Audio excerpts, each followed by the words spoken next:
Cash and the ticket is yours. Cash and the ticket is yours.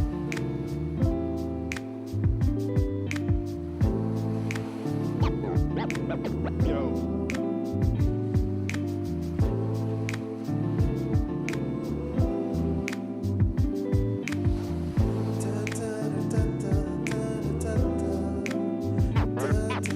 Cash and the ticket is yours.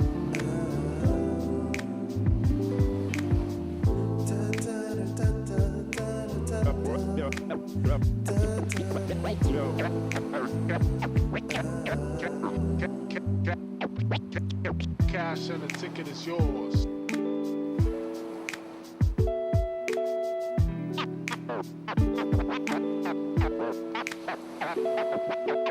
Cash and the ticket is yours.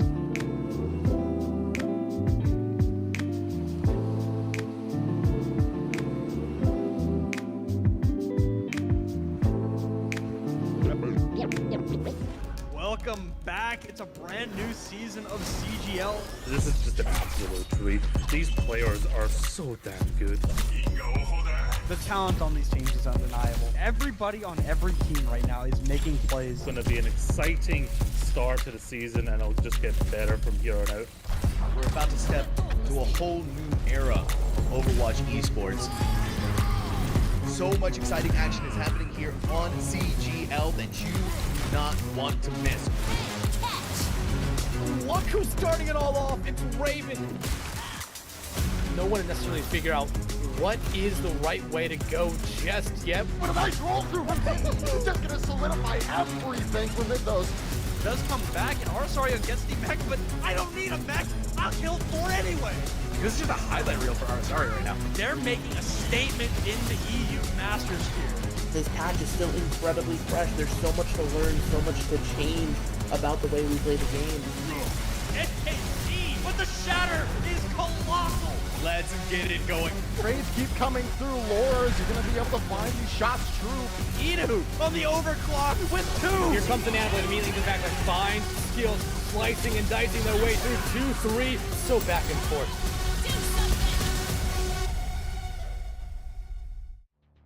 I'm ready. Hello, everybody. Welcome back to another match here on the CGL broadcast. It's amazing. It's great. Here in the EU region, we've got the PC opened here. We've got what should be a swell match here for you, but I can't cover it alone. I got Clock by my side. Clock, how are you doing today? Doing too bad. How about yourself? Doing amazing, especially considering the 2 squads we have here. You know, MMEOVERWATCH, PotFriend, you know, again, they've been cruising through the upper bracket, no real troubles yet, but now that they're slamming into each other with a spot in the winners grand final, or the winners finals, not the grand finals on the line, it should be an interesting one. Yeah, this is definitely going to be an interesting game. Both teams are going to want to go through to that winners final and give themselves an easier path towards that grand finals, but it's going to be a hard-fought series between these 2 teams, and we are ready for it. Absolutely. And I mean, just both these squads, they really have sort of pulled up. You have some noteworthy names on either side. If you've been around CGL, MME, might sound familiar. Players like Captain Jack, Leo, Rosa. I mean, this is a squad that you've definitely heard of before. You also have Jacko and Evergreen bringing it up. They can pop off on their own. They've got their own powerhouses about them. But I mean, this PotFriend roster, Clock, they have some powerhouses themselves. Yeah, we were talking before we went live about Exodio, who I believe you said they played for Team Peps in OWCS. Yeah, I mean, so you have that star-studded DPS player who can compete with the best in the here in EU at least, but of course you have Will by their side, and then you have NKZ on the tank, things like that, and then Yoham and Strabor on those support roles. And you know, it really is just both these squads, they have a little bit of history. You know, they've existed together for a while. All of these players can perform at the high highs, but I mean, we're here in EU, and again, it's just going to be this amazing matchup between these 2 squads. Yeah, like you said, both of these teams are capable of competing at a high level. I think we can expect to see both of these teams trying to match each other throughout the series, and one of these teams is going to have to come out on top, but I feel like we're going to be promised a very good series as we get ready for our first map, which is going to be Nepal. Yeah, and I mean, there's so many interesting things you can have sort of with Nepal, right? There's, you know, each of the different points clock, if you want to go into it, the different comps you can expect to see. Yeah, I mean, every point on Nepal can favor different comps depending on what you want. Like on Sanctum, if you want, you can play more of a Poke style, you can play more Brawl. It really is up to you. On Village and Shrine, a lot of teams tend to favor the Brawl, so I wouldn't be surprised if we see like some Ramatra, maybe some Queen. Orisa did recently get hit with some pretty hard nerfs, so I'd be kind of shocked if we see the Horse. Thank God, I'm tired of seeing Horse. Yeah, I know I am very alone in my Orisa love here, but hey, you know what, that's okay, because it's allowed these teams to get a little bit creative here. You know, you talked about seeing the poke here on Sanctum, but it seems like both teams, at least in the spawn room, are hovering this rush you were talking about. I mean, EU loves their rush, so why are we shocked by this? I mean, it's kind of a staple of their region in general, and seeing both teams coming out on the Ramatra Lucio BAP is going to be really nice. I am a BAP enjoyer myself. I'm always happy to see him on. Yeah, I mean, it's always great, that extra sustained healing, a little bit of adaptation Venture. as well. Yeah, on the Venture instead of the Tracer, so it's going to offer a little bit more poke as we get into this first fight here. It seems like MME Overwatch, they've already gained a bit of forward positioning, locking down that high ground, making it so PotFriend has to sort of look up and push in here, but they will push in indeed with Will on this Venture, bursting out of the ground, trying to get onto the Lucio, ultimately taking down Evergreen with the help of those pummels coming out from NKZ, so that should be the go button here. And yeah, already PotFriend taking a second pick down in this fight. They have the point pressure going. Will continuing to push forward on this Venture, gaining all of the space for the squad, and PotFriend will take a very decisive first fight. That was a great play by the Venture, being able to pop out from that burrow and just burst down the Lucio to be able to give him that speed advantage over MME. But now, MME coming back, Jacko a little bit ahead on that Amp Matrix. Gonna probably look to build that around the start of the first fight and give that for a nice little trigger for this fight. Yeah, and you're seeing Will have to use that dig underground to get out of there on the Venture. And now with the Ramatra and Venture both dropping incredibly low, it forces Immortality Field, but Will cannot survive the onslaught there. MME pushed forward, making sure to secure that kill. Now Immortality Field traded both ways. Yoham gonna go ahead and pop this Amplification Matrix, despite the fact that MME already had the point pressure. It's already flipped, and now they're able to just kite all of this damage. NKZ incredibly low, trying to take a Ramatra duel that you just don't have the health for, especially with the Amplification Matrix in your face. So now that that Ramatra is removed here, you're seeing the rest of MME just cascade forward here, and there's nowhere left for PotFriend to run. They're gonna be going back to the spawn room. The good thing for PotFriend here is Jacko popped that window at the end of the fight, so they don't have to worry about the pressure coming out from the window, but both teams are incredibly close for that Ramatra ult. So look to see both teams try to build up that final little bit of percent and just hit the go button. The go button is what you want to see. Both these squads have some ultimates in the bank here, but this high ground being held by Rosa means that PotFriend is going to try to just pressure out the point with this Venture. Will going to have to dig underground, get away from that Tracer. Captain Jack doing a lot of damage, but the recall is forced there, and will be able to take advantage of that, you know, with the drill to the face. Now with the overclock being popped from Leo, trying to turn the tides, but it's going to be an annihilation duel over here on the sidelines.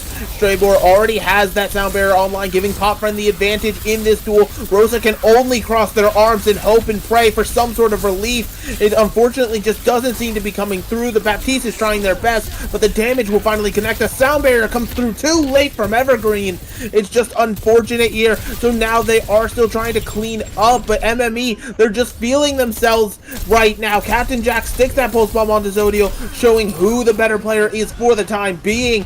And with that cleanup again, I mean, MME, they just keep finding ways back into these fights.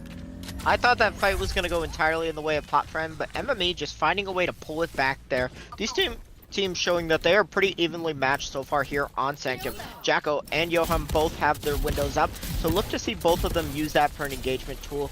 If they can find a way to get some good value out of it, it's going to be crucial here, as we're getting close to the last fight. Probably 2 more to go.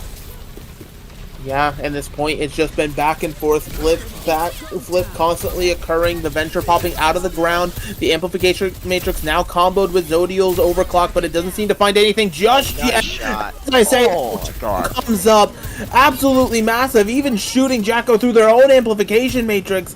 Unfortunately, it just, the damage was too much, even with a pick coming through their way. Leo's now going to get followed up on it. It's just going to be more cleanup, PotFriend back in control. Yeah, Zodiel doing some great work on the overclock here. PotFriend at 80%. This is going to be last fight. As the Ventrall doesn't really find anything, but Jack is dead. Yeah, that kill on the Captain Jack from the Railgun. Zodiel really stepping up there. The Venture ult obviously doesn't come up with the goods, but your Sojourn can time and again. And so now, PotFriend just holding forward super aggressively, daring MME to step out. They're going to have to use that speed boost. They're trying to engage on this left side and get to the objective here. They will have a touch, but it's already Evergreen down again at the hands of that Railgun. It's traded. We're a 4v4 situation here, but the Annihilation out for PotFriend. Rosa just not close enough to get that one online yet. Captain Jackson scurrying for the hills, trying to live, and now Rosa's on the point, but Leo manages to pick up Streebor, and slowly but surely MME is turning this tide. NKZ dropped incredibly low, finally finished up by Jacko, with Leo's overclock thrown in on top. It means that MME could turn this one, heading into a final fight. Yeah, final fight coming up here. Wall is going to have to be the one to touch, but at this point he's already at 95%, so even if they get a touch, it's probably not going to be a good one. MME might have this as recall is already used. Yeah, and unfortunately that recall had to be used. The slow field was dropped at Will's feet, nobody able to touch, and after a very crazy back and forth round, MME manages to take round one on the Sanctum. Yeah, that was a very incredibly close round, being at 99 to 100. Great job by both teams. They are very evenly matched like we thought that they were going to be before this map started. Exactly. It really is coming down to the mechanical difference that, in the moment, right? It's just which Sojourn can get the crazy rail pick first, or, potentially just which, Baptiste can sort of add in that extra damage to the fight. That really makes it interesting. See here, PotFriend, after the TP, I want to see if they go back to the Venture or if they try to go more traditional and go to the Tracer. And it looks like we're going to see the Tracer duel. Yeah, deciding that maybe Sanctum is the only place that Venture can be viable. So now both Ramatras trying to control this high point, not wanting to play on the staircase, not bowing down to their opponents. Meanwhile, more than happy to play that low ground is Leo, charging up that railgun, waiting for a target to connect it onto. A little bit of a Tracer spat on the point, though. We're just taking note back and forth here. But again, no real control, nothing gained just yet. Rosa dropped incredibly low, though, has to force out that Immortality field from Jacko now. And Jacko's actually going to be found out by Will after that field goes down, so there's no way for everybody else on MME to live. I mean, that main source of healing is gone, and PotFriend take the first fight. Yeah, getting the big pick onto Jacko there is great. Will already to 75% on that pulse bomb as they kill Captain Jack. Jack is going to come back with that pulse bomb, but MME is going to have to wait for their Tracer player. Yeah, and waiting for their Tracer player as they just do a little bit of poking and prodding here in the main doorway before ultimately deciding that main is not their path. They're going to rotate through this little underbelly, try to come up these stairs again, but NKZ already there to meet them, and Will, I'm sure, is almost on board with this pulse bomb here as more and more rotations are coming out from MME. Actually, they're going to be going back into main. Somebody's going to be trying to be found out here. They've now rotated completely to the other side of the point, but you're still being met at the door with NKZ, and now with the Amplification Matrix having to be dedicated, finally you're seeing a bit of a disengage from PotFriend. NKZ drops incredibly low, the healing isn't there in time, and so now with that massive tank out of the picture here, it is going to be PotFriend looking for a way to turn this fight, and unfortunately it seems like it's just not happening. Will's already gone. You invested in Amplification Matrix, it's not going your way. Jacko kills Yoham, and that should be the end of this one. Yeah, that's going to be the end. Oh, Jacko's dead. Yeah, I mean, that's just a crazy pick to come through from Jacko, but the question is the rest of PotFriend here to engage? PotFriend is on their way back, but the Baptiste is going to be late, so this should be an advantage here for PotFriend as they're coming back in before that Baptiste gets a chance to go back. Missing that incredible source of healing. Now Zodiel going to be popping that sound, popping the overclock, which is answered by the sound barriers from both Lucios now. Everybody just trying to stay alive, but Jacko again being the first pick in this fight will manage to find their mark onto both supports. taking them out of the fight. No healing for MME means this fight cannot go on forever. The Tracer, Captain Jack, the last one standing, but met with Ramatra's fist will mean PotFriend flips this. That pick onto the bat before that last fight was just huge. It gave PotFriend the massive advantage they need. They took advantage, they got the picks they needed, and as soon as Jacko came back, they immediately turned on him and killed him.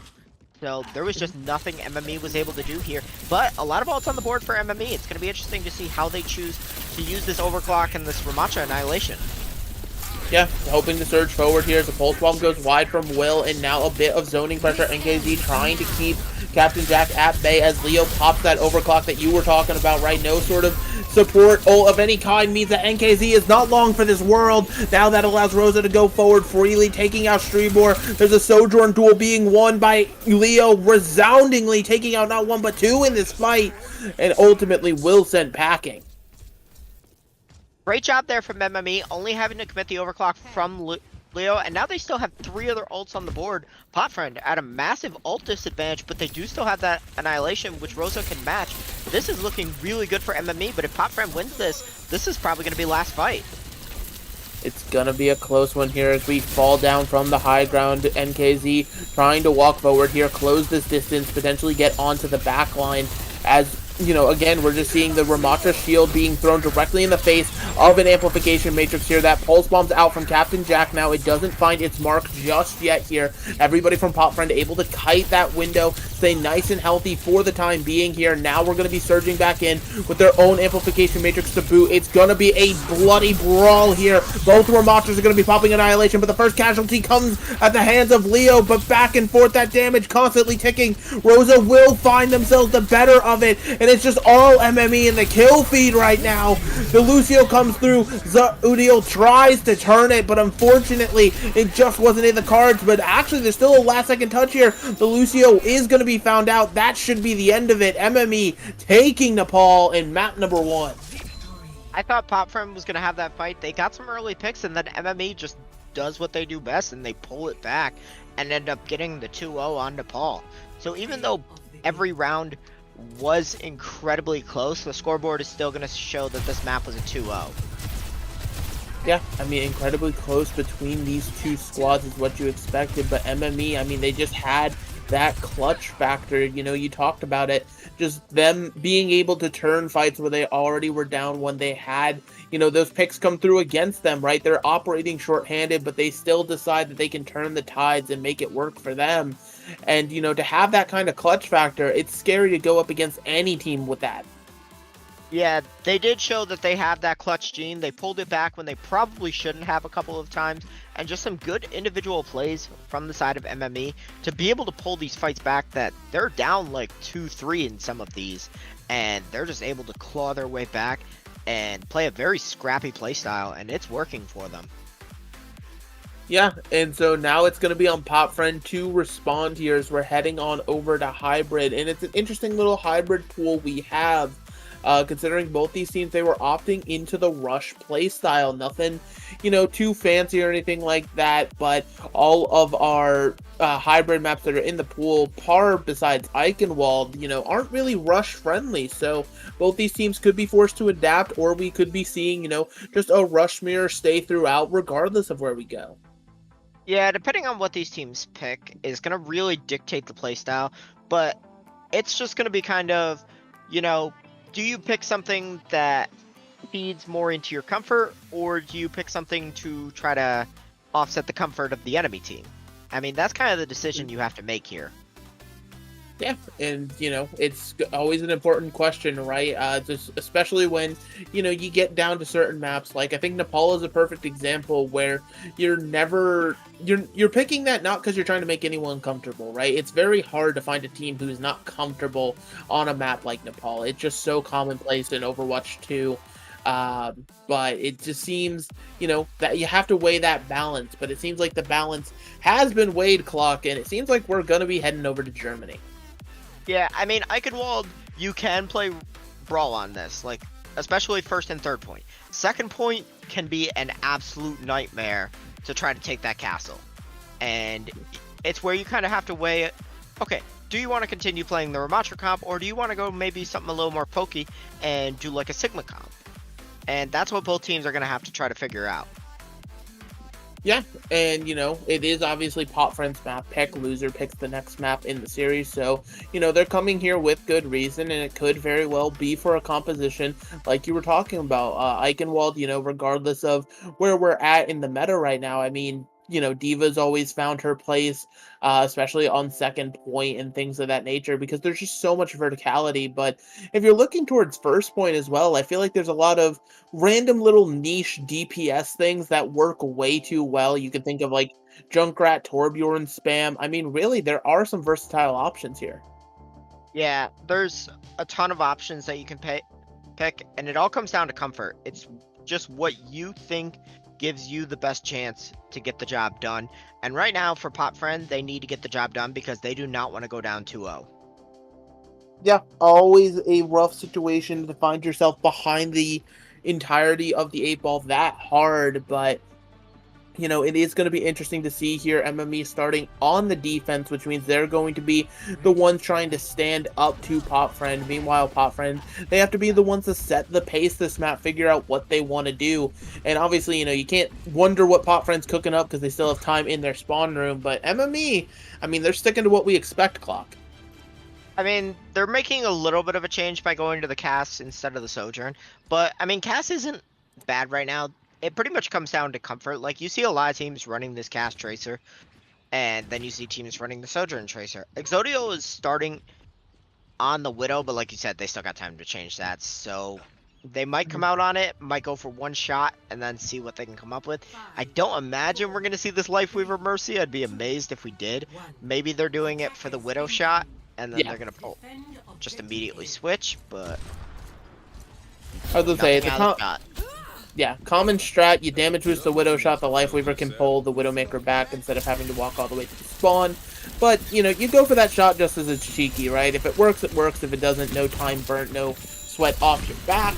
But yeah, so now PotFriend, they're going to be hitting an exact mirror composition here and trying to engage already, though NKZ took a bit of poke damage, so they're having to, rest and reset here as Rosa now on the receiving end of that poke damage. Will gaining space in this Tracer duel, closing the gap between himself and Captain Jack, but there's still more to do here. Immortality Field already forced out from Yoham means that this fight is just going to be, a little bit stagnant back and forth here as both sides are just waiting for that mistake. Yeah, with the Immortality Field out, you can't really full engage because you kind of just have to wait for that cooldown to come back online. It's kind of difficult to engage without it. And for the side of MME, I don't know if they had popped theirs, but if they did, they had a massive advantage right there. Yeah, but you don't want to get too aggressive on the defense here. Now it's actually their Immortality Field out. Jacko through that one to keep themselves alive in that tiny little hallway here. The Amplification Matrix burst out for Yohan. Jacko 5% off. Rosa dropped incredibly low, having to cross the arms. But as soon as the arms come down, Zodiel's there with a headshot through the window, taking out that tank. And so now PotFriend able to establish himself super powerfully here on the point. Captain Jack down at the hands of Strebor, getting that final blow. And it will be PotFriend getting the first cap. Yeah, and now they have 5 minutes to make it through second. And MME, if they set up to defend this castle right, they can burn a lot of time. Second point is very difficult to push through here on Eichenwald. And especially if you can get that high ground and force them to have to come up to you against all that poke, it's going to be kind of rough. And Captain Jack is dead. Captain Jack gone from the fight just like that. So now you're seeing the rest of MME. They kind of have to, back up off of this high ground. They can't hold it as aggressively as they want, knowing that their Tracer is missing from the fray. Yeah, now without that Tracer, they don't have that extra poke to be able to prod that DPS passive that just got buffed, so it makes it a little bit more difficult. If your Cass can get something here, it's great, but at the same time, you do still have to back off a little bit. Backing off is not what the defense wants to do, though. As you see, all of MME, they ran in aggressively, but they ended up paying for it. NKZ taking out Evergreen first, and now it has been traded back and forth. A 4v3 situation, though, for PotFriend. They'll be able to get this cart moving and make that 4v2, finally finding Rosa at the end of it, and this payload just going to keep on chugging along. I'm really liking what I'm seeing out of the Cassidy from Exodio. They are just able to find the first pick constantly, and Strebor finds the first pick there. Captain Jack is dead first again. This Tracer is having a rough go of it here on Eichenwald, so hopefully, potentially some sort of stabilization can occur there, but MME deciding to surge forward without Captain Jack in tow. They're splitting their focus, though. They're deciding if they want to go up high, trying to take the castle. It seems like that's going to be their first move, taking out Strebor. But now it is, you know, PotFriend. They're the ones operating short-handed. There's so much damage onto NKZ that Ramattra can't live. And while Zodiel able to get, you know, that kill onto Evergreen, it just isn't enough to turn the tides. Even when he's going down, Exodio still manages to find a kill, but because it's on the Lucio is going to get back, and Yoham had to drop off the map anyway, so PotFriend fully regrouping his 5. Gonna have another go at this. They have about 3 minutes left, so they do still have time, and they have both the port alts and the Ramattra ult online, so they should be able to engage this very well. Yeah, and it's just going to be a pain in the side of PotFriend here to try to assault this castle now that they don't have any footing in it. They're trying to establish it so desperately here as they're walking forward. Now, with the cart pressure coming out from Will and a sound barrier invested to sort of make sure that this push doesn't die out. PotFriend, they're pushing forward aggressively, and with the damage combined from this Cassidy and this Ramattra, they're getting the picks needed. They're securing the second point, and really, MME, they didn't get a say in it. Yeah, now here for PotFriend, they've captured second point. They have 3.5 minutes to get through third, and this point is a lot more brawl friendly. There's no bad high ground that they have to push through like with Castle, and having 3 minutes is just massive here for them. And look at this, PotFriend still has 3 ults on the board to 2 from MME. Yeah, and so operating short-handed, but Leo's going to try to come up big with that high noon right now. You know, even with the arms crossed, there's still damage to be done. Unfortunately, it doesn't come up with anything, and now caught on the other side of it. Jacko on the side of an amplification matrix you don't want to be if you're Baptiste. Sure, you're able to throw yours out, but now you're seeing PotFriend just walk past it here. They're trying to find some stagger picks. MME realizing they have to regroup in the spawn room. They can't lose anybody else if they want to have a final touch. The question is, are they going to get it? It doesn't look like it. No. No. They were too far away. The Lucio speed boost just simply wasn't enough. And so now with 3 minutes in the bank, PotFriend, they've got to be feeling good. PotFriend feeling very good. This is a tough map to be able to finish with that level of time. And very good job from PotFriend. I want to shout out specifically Exodio, constantly getting the first pick on that Cassidy to be able to open up these fights for PotFriend. They are doing a lot of work, but also NKC and the supports are doing some good work too. And right now on the side of MME, Captain Jack, I'm sorry, you gotta stop dying first. I mean, yeah, I feel like, you know, as much as, like, if we think back to Nepal, right, there was a lot of times Captain Jack was sort of being that thorn in the side, constantly turning, you know, fights that had no right to be turned, but maybe it's just some sort of over-aggression that PotFriend, they're finally finding a way to punish. Yeah, Exodio doing a good job, actually, against this Tracer. Cass, kind of a soft counter to the Tracer, because you have to be aware of that grenade, because you do not want to get hindered, and if you get hindered as Tracer, you're kind of screwed. You're just pretty much going to die. You're going to get 2-tapped. And also the massive disparity in health right now, because Cass, at 275 HP compared to 175 for Tracer, has a massive health pool difference. Yeah, I mean, it's, you know, almost in the range of a double health pool buff for the Cass, right? You're seeing why Cassidy's just getting so much more play. That being said, though, Leo feels like they will fare much better on the Sojourn, playing a little bit of the range, so we'll have to see if that truly works out for them here as they start to, you know, make their push known. But already Rosa drops incredibly low, is going to have to try to find a way forward here, dropping that slow field, trying to zone people out. An Immortality field already forced out from Jacko, though, isn't going to save Leo or Captain Jack. Zodiel really coming alive on this Cassidy. Yeah, Exodio kind of seems like they felt bad about that first map, and they want to take this one. And that's already one fight gone and a minute already burned for MME. They get about 3 more fights, maybe 4 out of this. And for the side of MME, they just got to be careful. Rosa took so much poke early that they burned Lamp and the Nemesis for him just to be able to live. Yeah, and then that's going to be the, you know, the dangerous thing, right? Closing this distance without taking too much damage here, as you're seeing Zodiel drop incredibly low, but it's actually going to be the other backline that you have to worry about here. Zodiel able to kill Captain Jack, as this other Tracer Will going to work here, and all of the distraction is paying off because NKZ and Exodiel are doing the damage while Will distracts, and now it's towards the spawn room to take out Rosa. Yeah, and that's just going to be another clean fight right there for PotFriend. They haven't had to commit an ult yet. They've got 4 coming up on the board here, whereas on the side of MME, their closest ult is the window, but they haven't even built that yet. So PotFriend, incredibly in control right now, and just looking very dominant here on Eichenwald. They're looking solid. They're looking stable here. But now is when MME has the chance to strike. They're slowly gaining map control, map space, trying to make it work for them here. As already Amplification Matrix is being traded here, but Jacko has wasted that Mortality Field once again. It's already broken. But Leo coming up with the goods this time, taking out Strebor, is going to mean there is an advantage here for MME. Immortality Field now forced out from Yoham, and NKZ going to pop the Annihilation simply to stay alive. That Ramattra did not have the health needed to try to go back into this one. Yoham now missing from the fight at the hands of Leo. This Sojourn paying dividends here as the rest of PotFriend decides the castle is their new friend. Yeah, MME finally getting the chance to be able to break through that defense, but a great job there from PotFriend to be able to burn time. But MME does have 4 minutes here to be able to attack second, but second, a very long point and very painful to try to attack that castle. But right now, NKZ is up close and takes out Captain Jack. Yeah, I mean, the fact that PotFriend disengaged, it means that they're already back here on this, door, trying to hold it aggressively instead of holding the castle distance. As you said, NKZ, they already took out Captain Jack. Captain Jack already low on the respawn, believe it or not, able to get healed up there.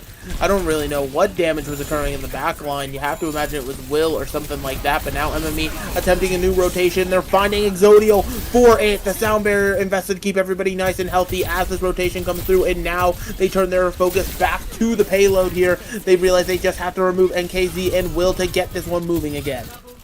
Evergreen popping the sound barrier there. Don't know if that really was necessary. Exodio died pretty quickly in that fight, and that was a huge chunk of damage gone. I feel like MME probably could have won that without the sound barrier, but better safe than sorry. And I mean, if you look, they still have 3 ults here for the side of MME, so they have some good ults. But the sound barrier for Strebor is up, so that can deny the Annihilation this coming fight. Yeah, it can help give that extra healing you need in order to live, but Leo right now having to burn the slide is not enough, actually. They're caught in a pincer maneuver from PotFriend, but MME, believe it or not, they're turning this one, so now, with the Annihilation being invested from Rosa, it actually is all MME in the kill feed here. Rosa might even be able to walk away with their life here, as Will is found out. NKZ is now the one popping Annihilation, trying to turn the tides, but unfortunately you can't do it alone. You're not enough. This payload's going to keep on moving. That's kind of a rough ult there for NKZ. Now they don't have that tool coming up for the next fight for PotFriend. They're going to really have to rely on this High Noon and this Amplification Matrix. But on the side of MME, you've cleared out all your ults except for the window as the High Noon comes out. High Noon comes out and it manages to take out Captain Jack, but already, again, that Baptiste major source of healing is gone, and now with Will taking out Jacko here, this defense is finally getting a foothold despite the Amplification Matrix being invested from that missing Baptiste. It's just going to be this back and forth again with Evergreen going down. I mean, finally you're seeing PotFriend hold it. Yeah, that's a great hold right there as we're coming up to about a minute and a half. MME only has the Pulse Bomb here, so if they can get a good stick, it's great, but who are you going to really stick? If you stick Yoham, he's going to lamp as NKZ is dead early. I don't know what happened right there. Yeah, and that's not what you can have happen, because now MME, they're just going to be surging forward onto this high ground, removing it from you. You invest the Amplification Matrix just to sort of contest it, but what's being contested as well is the payload here. Evergreen already down, though, and this Doomfist from NKZ is going to get back in time now that they've swapped with an Empowered Punch, able to stun up and take down Leo. It is going to be 1 meter separating this card from being capped, but the rest of PotFriend is there, even though NKZ went down, and there will be another hold of the defense. PotFriend getting a last second hold there. Great job by NKZ to come back onto the Doomfist and managing to find that kill off of the Empowered Punch. That was a great job. They have 50 seconds left. MME have no ultimates here. They have to finish building up this overclock in this window if they want a chance. Yeah, as we're already dipped below a minute, the stakes are the pressure is starting to mount here for MME. They have to be able to find a way to get this map, you know, capped in their favor here, but they're already looking at a brick wall. They've already expended their immortality field. They're being held out, but Captain Jack, the ray of hope in all this darkness, able to win the Tracer duel. This should be able to give you the man advantage to start pushing forward here, and with Exodial down, sound barriers being traded, amplification matrix invested. And even though all of that's thrown out, Jacko still manages to go down. Yoham will be traded out though, and in the last minutes, MME, they managed to cap point B. Yeah, great job there from MME. They got what they needed done, and it's just going to be the cleanup here onto NKZ, and now they have a minute and a half. But, I'm sorry, a minute 20. And it is crucial here that they finish with at least some semblance of time if they would like any chance in overtime. But the Annihilation is up for Rosa here. This is going to be a crucial tool if NKZ is going to finish building up his to be able to match it. As we do see a Mei swap.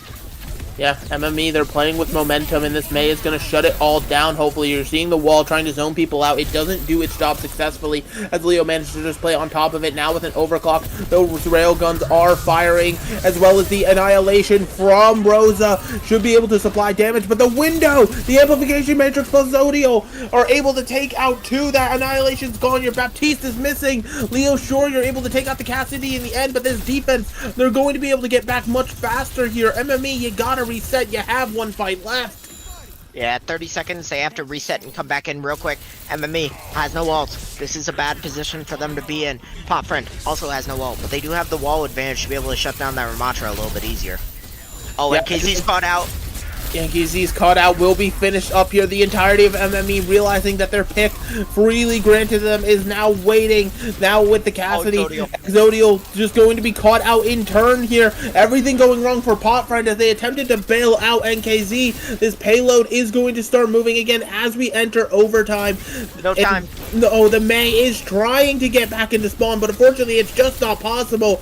Will gonna go down, and now it is stall picks here. NKZ on the Doomfist, already back and gone again with the Kiriko from Yoham. Teleport is not enough, and it seems like even though they finish in overtime, they still want to go to at least one more extra round here on Eichenwald. I will say, I don't know if this is what PotFriend was actually going for or not.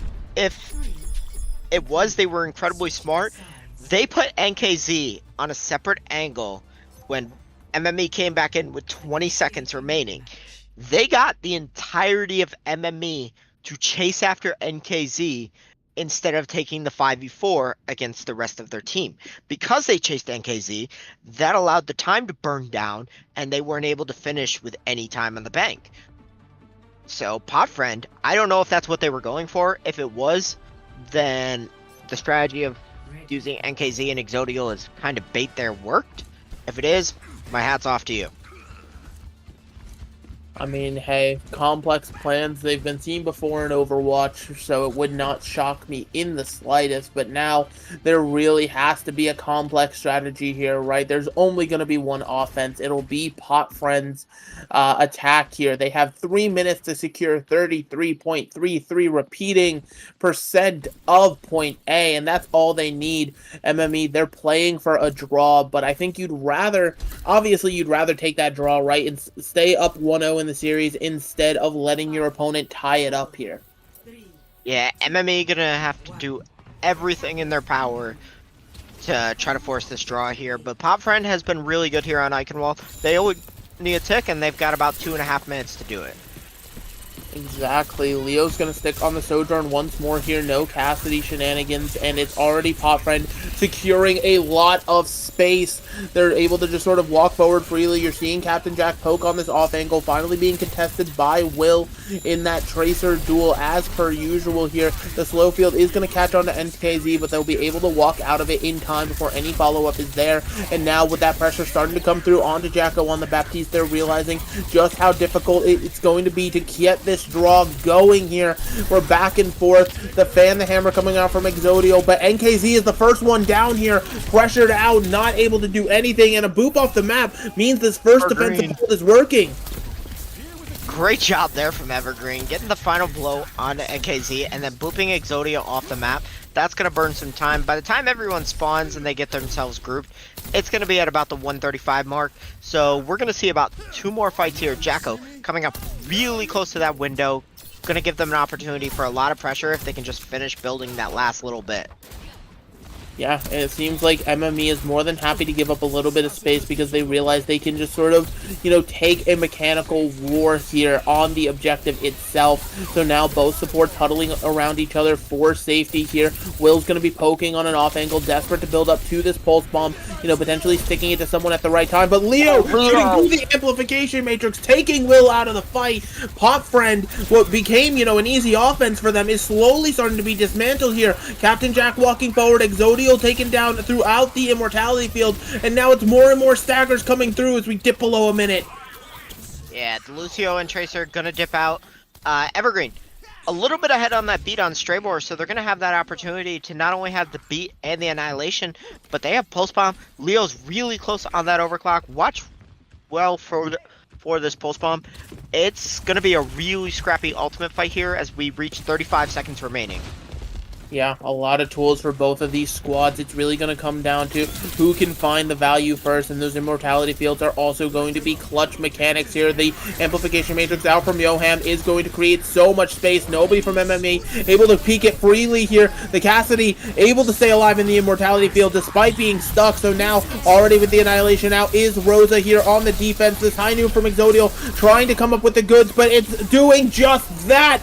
Evergreen taken down. Leo already missing from the fight. It is just 2 people standing here. NKZ in the duel of the annihilation, able to come up big, entering overtime. Finally, PotFriend will get it done, and we will have a tied series. Yeah, what a job there from both teams. Again, incredibly close. Like, I thought that MME was going to be able to possibly hang on, but it was just not to be, as PotFriend was able to get what they needed to get done on the last fight to be able to take that, and great job from them. We're getting ready to, have a closer series than we thought we might. We thought MME had a chance to go up 2-0 at the beginning, but PotFriend just kind of said no. Yeah, I mean, they absolutely shut it down, and now we have a tied series on our hands here. I honestly thought we were going to get the draw. I was really expecting it to come through, but, when we're up, we have 2 maps checked into the series. Y'all know what this means. It means that both these teams are getting a 5-minute breather to figure out their strategies heading into Flashpoint, so make sure everybody sticks around. We'll see you on the other side of this quick short break.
Welcome back, everybody. Hopefully, we were able to keep everyone through the break here. These teams, they just needed a little bit of time, figure out what's happening here as we are tied up 1-1, heading into Flashpoint. I mean, Clock, so far, we've seen two very evenly matched squads.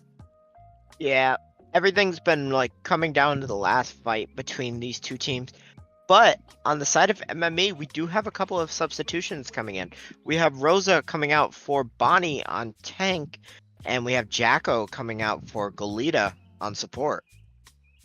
Yeah, and this could be, just a Servasa sort of situation here. That is where we're going to be heading for Flashpoint. You make those subs, Flashpoint, it plays a little bit faster pace. Maybe you don't want to opt into the Ramatra. There's a few different looks you can maybe try to pin to instead, including but not limited to that Junker Queen, of course. And, again, for the support swap, maybe it's just a style thing between the Baptiste and potentially a Kiriko. So, yeah, I mean, at the end of the day, if you've got a deep roster, you might as well flex it. You might as well make those substitutions because that's why you have those players. Yeah, definitely. Take advantage of what you have, If you feel like getting these swaps in is going to give you a higher chance to win, then definitely 100% go for it. Exactly. I could not agree more here as we are just waiting to get into map. But I mean, both these squads so far, Clock, they've been hitting each other with this Ramatra mirror, right? We haven't really seen all too many adaptations besides the Sojourn versus the Cassidy. I mean, really just kind of walk us through, if we're going to continue to see that, what does each of those characters offer?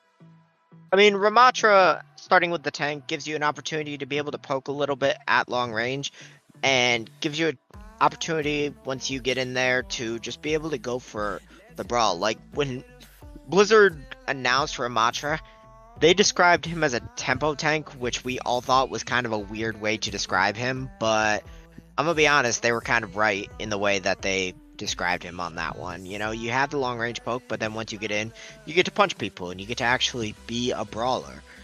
And then for the support line, the Lucio Bap, you have the Lucio speeding in the Ramatra and being able to peel for the Bap against the Tracer. And for Bap, just having that massive AoE healing to be able to brawl a little bit easier with the Ramatra, plus the power of Window to just be able to delete somebody with the help of your Cassidy or Sojourn, or if you're feeling like it and your mechanics are good, you can do it yourself. And then for Tracer, you kind of just have the Tracer marking the other Tracer, as well as being able to prog that DPS passive and that 20% healing reduction on the other team. Couldn't have broken it down better myself. And I was just about to say, I was disappointed in our observers. There's no crocodiles, there's no pigeons, but here, oh, look at the crocodile. It's great. There always comes to them right as they yawn. It's amazing. It's just great. I love this game. This is the only time I ever want to see a crocodile in my life. I think I'm good. No thank you. No thank you. I'm good. Yeah, I mean, hey, I can see opting out of that, but speaking of opting out, MME no longer wants to play the Rush Mirror. Instead, they're opting for a bit of a dive. They're gonna have that Kiriko like we were talking about, but it's going to be a Winston accompanying it. So the goal is going to be getting onto this backline time and again here as we are just witnessing this fight sort of start, but it's almost like everybody's just sort of poking again, waiting for that mistake to come through, waiting for something to force it. I mean, this kind of makes sense. You want to be a little more mobile on a big spread out map like this, but the Winston might struggle because that Cassidy and that Baptiste can just take huge chunks out of that health pool, and it's going to be very important for this Kiriko to make sure they're putting resources into that Winston to allow them to engage while also building up that Kitsune. They are almost dead, and they're gone. Yep. And you highlighted it there perfectly, right? Being able to burst down Bonnie, no jump, no shield to their name here, and it means that Exodial on this Cassidy can just rain havoc here. So despite MME getting the first cap, that overextension means PotFriend will take it right back. Yeah, Bonnie not looking to switch off the Winston just yet. Probably going to give it a little bit more time. They already are 60% to that Primal, and they are really close to the Kitsune Rush, which can be a fight winning on its own. So look to see them probably use the Kitsune Rush and the Primal Rage, and possibly look to switch, or they might just decide to stay on this for the whole map. Yeah, it really comes down to if they feel comfortable on it and they just want to keep it going. You know, maybe it doesn't work here on the market, but can come up big elsewhere. But coming up big right now is Bonnie with the help of the Kitsune Rush, being able to take down Exodio, following it up with that Baptiste again. The crucial target there, Johan missing, and it's just all blue in the kill feed right now. MME lighting it up and taking this flip back for themselves.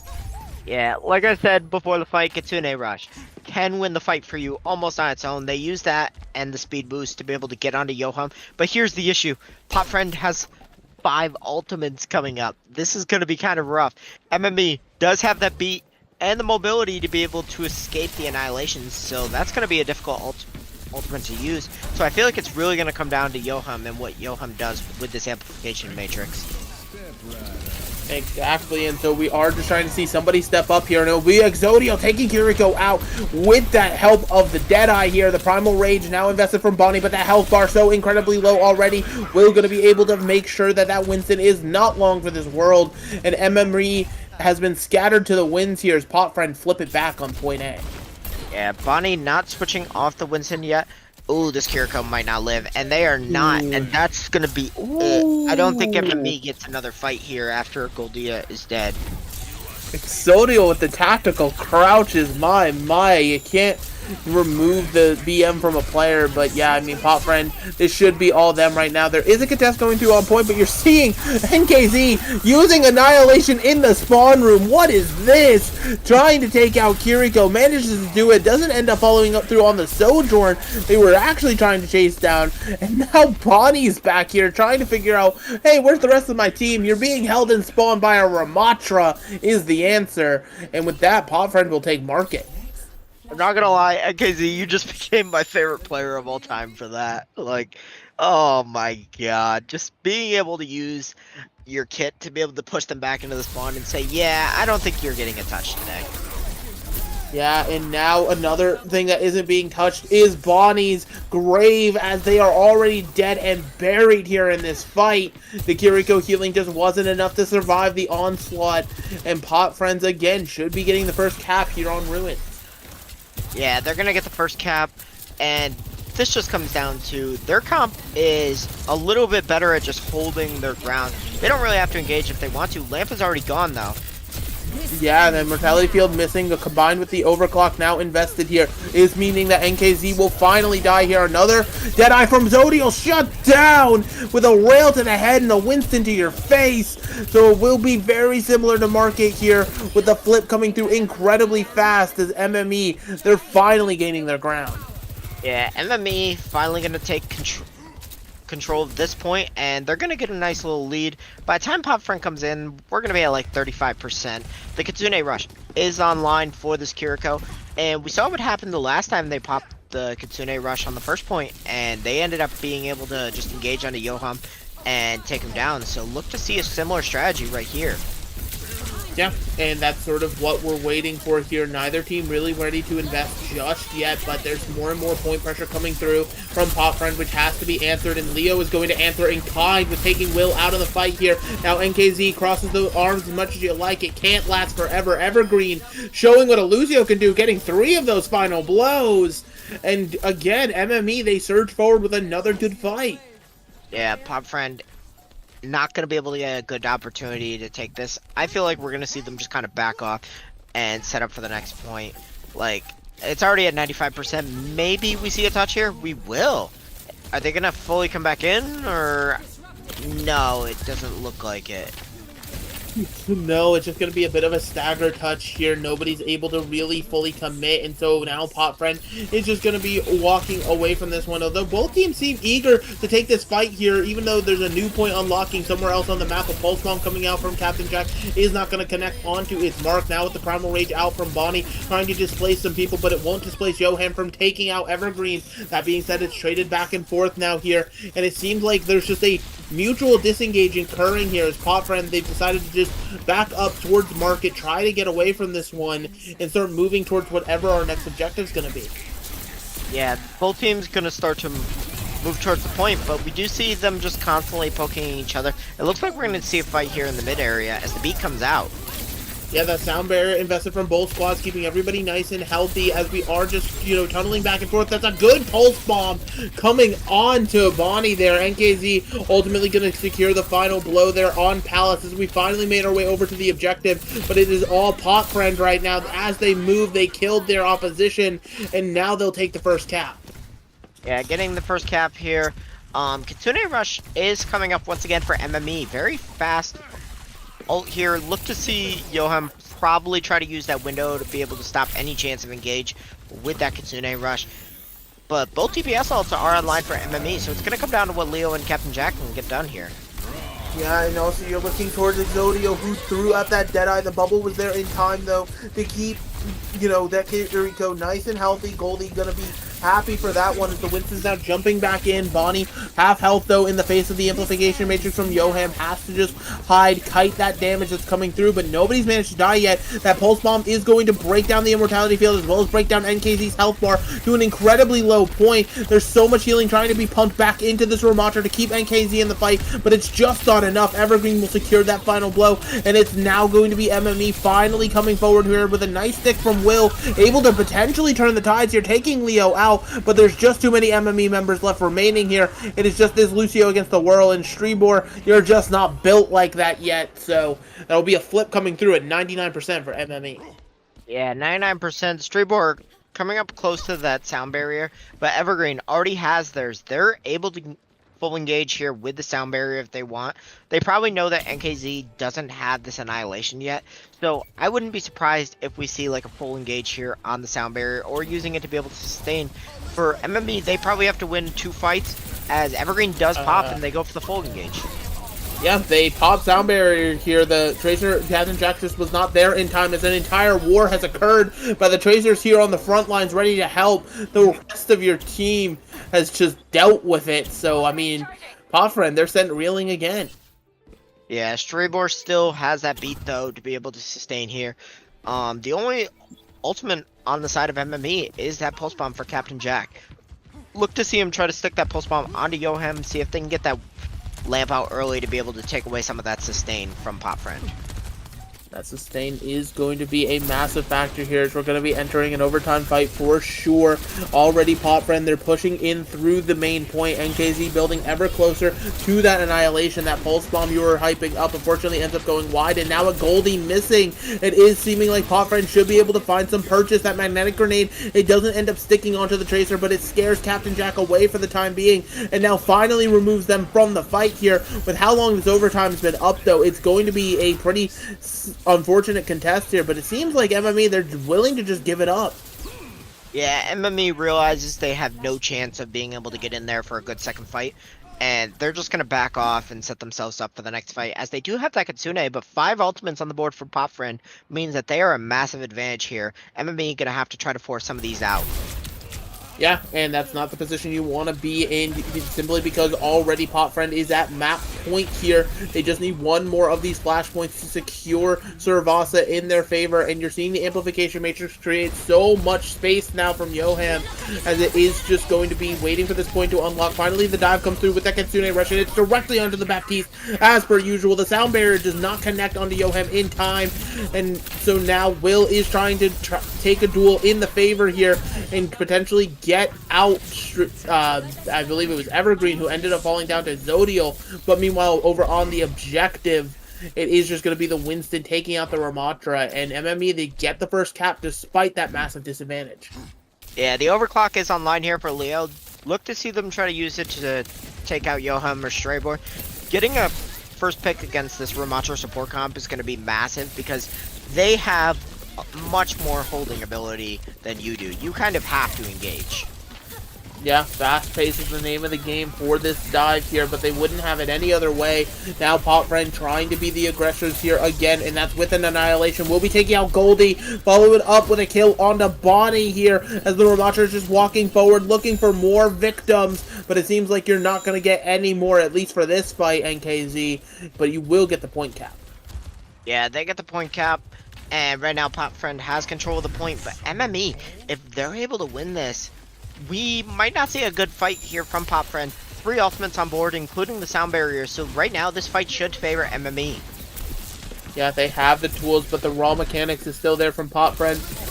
And we've seen how much damage, you know, Yoham and Exodio can pump out here, especially with a Pulse Bomb now being invested. It means that the Primal is forced out from Bonnie here, trying to create space, but anywhere they peek, there's so much damage. Finally, though, NKZ, with the help of the entire squad, will be taken out, and that's just another fight going in MME's favor. And PotFriend, they might not have a touch here on Garden. Fantastic Primal Rage right there from Bonnie, being able to force NKZ further into the team, but then taking a good swipe at the rest of the team so NKZ gets completely isolated.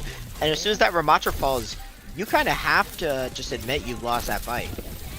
Yep, and it will be the Tracer touch here. Will forced out the recall, so not going to have that tool here. NKZ, meanwhile, crossing up those arms, hoping the Baptiste healing can sustain them, and that Amplification Matrix should help. But what can't help is Captain Jack winning the Tracer duel, so now all of PotFriend feels stuck in this hallway. They're trying to burst out onto the point to be the aggressors, but they're just outnumbered right now. Every single member falling by the wayside. It's just the Lucio. The Lucio can't do it. And believe it or not, this back and forth match is going to continue. We've got one more flashpoint to go. Wouldn't have it any other way with this series, and neither would these teams. Of course, we're going to point 5 on a tied series. This point to decide who goes up 2-1 and puts themselves at match point is going to be incredibly crucial. It will indeed, as both squads now here on the Temple. You're seeing MME, because of their fast-paced dive, they were able to get over here before PotFriend did, and really they're setting themselves up for a massive fight here. But already Evergreen's down at the hands of Exodio. Those raw shots from the Cassidy, they ring true, especially on the Captain Jack, dropped incredibly low. That Tracer has to run away, find a health pack or something, and everybody's running in fear of this Cassidy. But Exodio just can't miss right now. That'll be a cap for PotFriend. Exodio just getting picks there to be able to force them back, and that's going to be the first cap. Exodio does fall low, but can just roll away. And right now, 3 ultimates on the side of PotFriend, including that sound barrier to be able to survive this Kitsune rush engage that we know is coming from MME.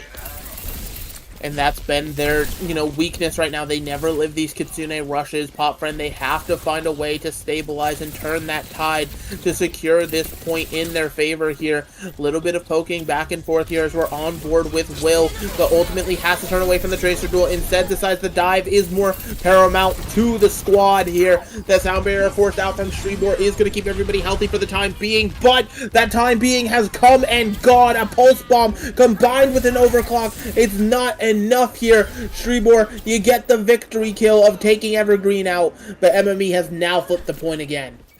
I mean, it's the Lucio mind game, you know? You want to get that Lucio kill at the end. Every Lucio player wants that. NKZ does have the Annihilation here coming up, though.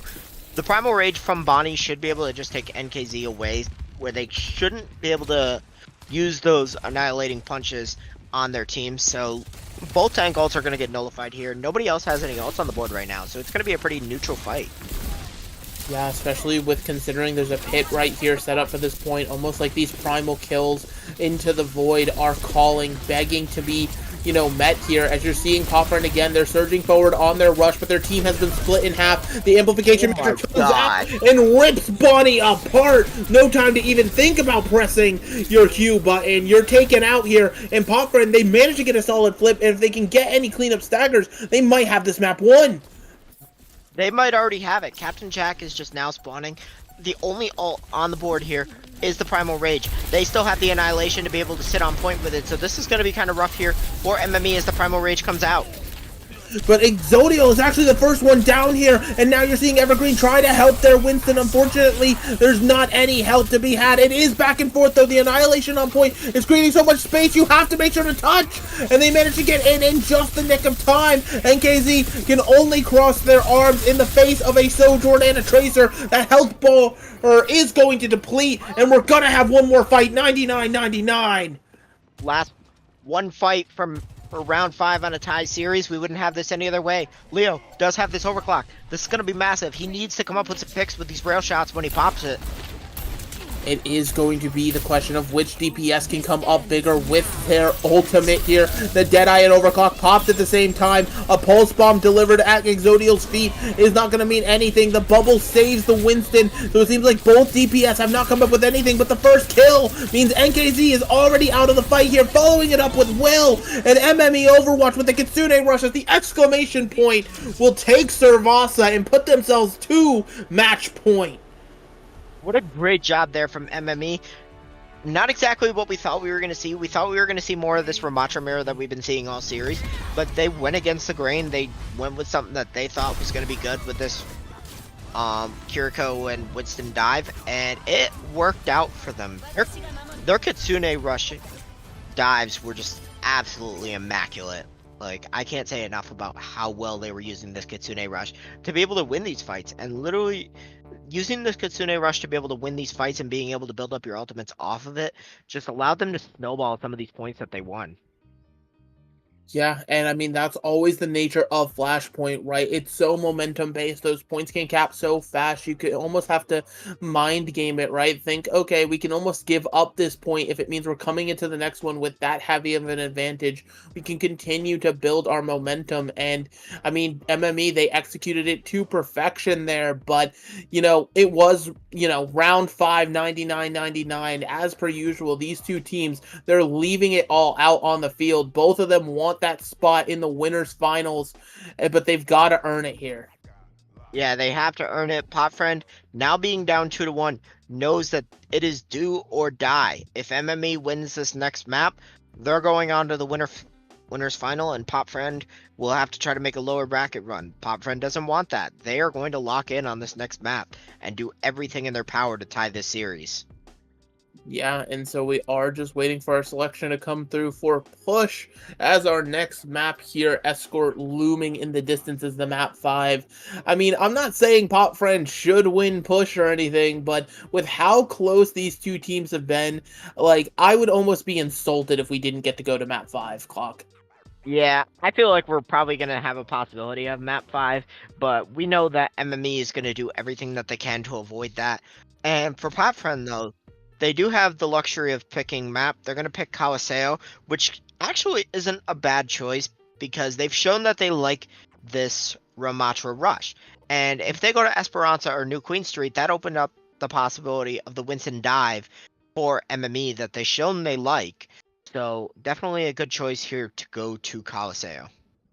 Yeah, I mean, when you think of Caliseo, you think of this brawl back and forth in the hallway here, just sort of taking fights over and over again. So forcing, you know, MME back onto your own game, right, with that Ramatra mirror is clearly their intention with the Caliseo pickup. But, you know, it's not a guarantee, right? We're in this weird sort of tank meta ever since, you know, the death of Orisa, as some people have proclaimed, where there's nothing really set in stone in terms of what you can and can't play, right? It's a lot of rock, paper, scissors.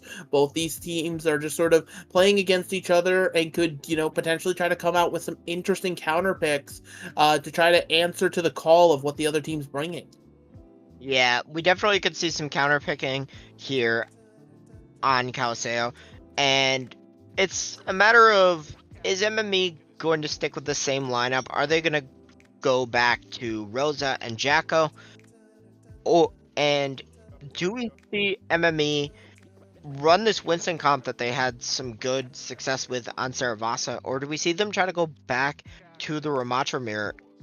As of right now, it doesn't look like we're going to get swaps. If we haven't been told that yet. So it looks like they're going to rock with the same group that they had on Saravasa. So I wouldn't be surprised to see more of the Winston Kiriko comp.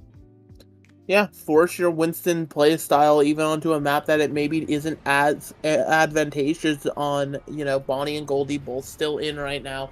And you can't argue with the results. Sure, it was close, but you were able to secure that map. So, I mean, it really is that situation that you're feeling just so confident on here.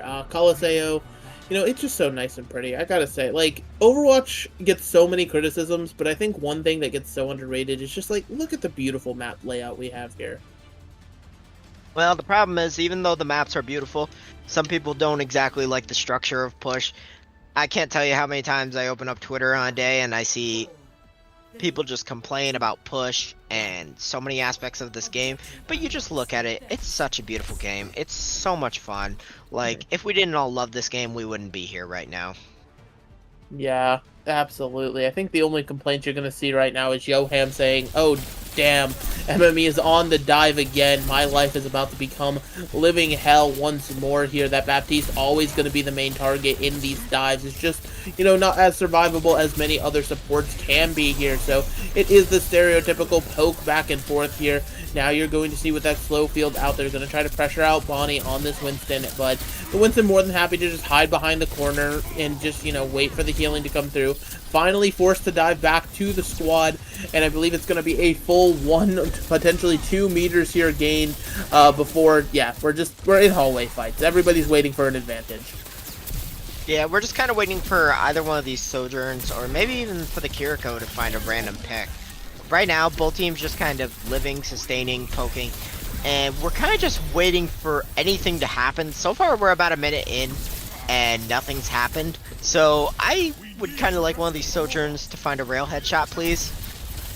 I mean, that, or you're just going to have to wait till ultimates come online. I mean, that can sometimes be just how it goes here, as NKZ again poking out Bonnie on this Winston. Both Sojourns, they've been charging up these railguns. A bit of a tracer duel occurring over here for the recall forced out from Will, though.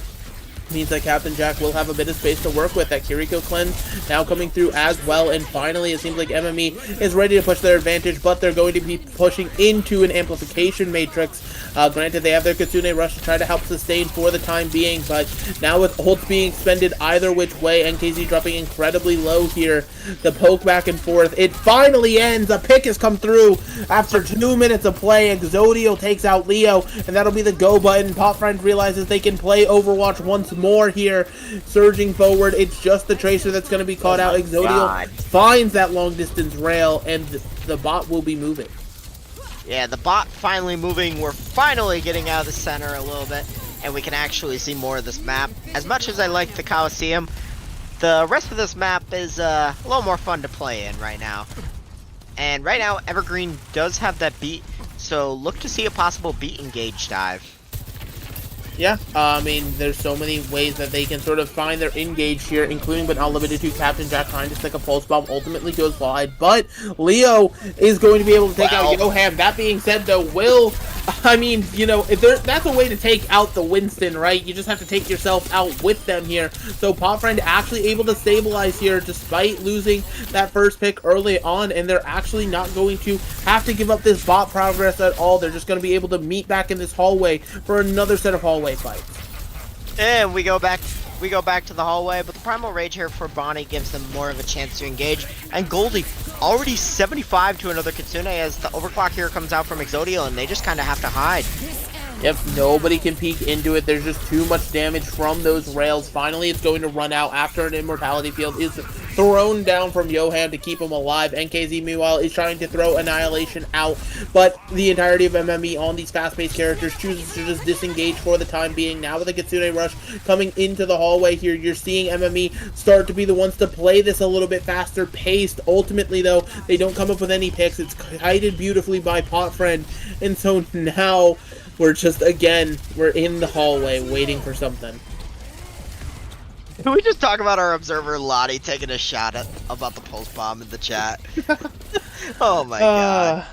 You know, there's a lot of things to worry about, and I think that might have just demoralized Will as they end up taking a rail to the head there from Leo, and Captain Jack now feeling the freedom, not having to take a Tracer duel means that they will pop up with 3 in the kill feed, make it a 4th, give him that Ramatra. No, Leo says that one's mine. And finally, after almost 5 minutes of play, we're going to see MME start to push the bot on their side. Yeah, now we're finally seeing it go back the other way, but neither team even anywhere close to the checkpoint on their side. The sound barrier is almost up for Evergreen again. Captain Jack does have the pulse bomb, and we're going to look to see them go for a stick, but Yoham has switched over to the Kiriko. They are no longer on the BAP. I guess they're tired of being dove.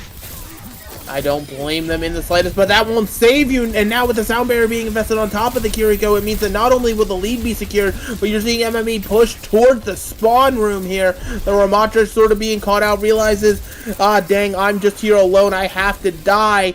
And will ultimately do that here on the bot with Will by their side, but this push bot finally going to be in the lead for MME here. Yeah, MME now in the lead, but for PotFriend, that is not what you want. The sound barrier is up here, but knowing this Kitsune rush is coming up here for Goldie, they're going to kind of have to save that sound barrier to be able to live through that rush.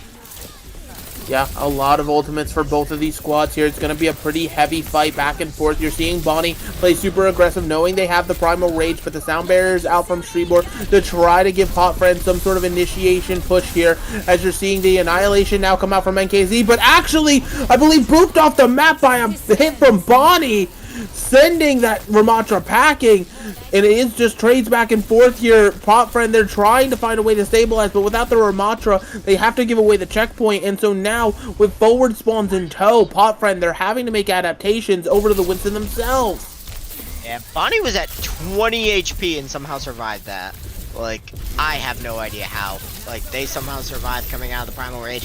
Yohem has built up the Kitsune Rush themselves, so this right now is very good for PotFriend to be able to Kitsune Rush, to be able to try to clear out that middle.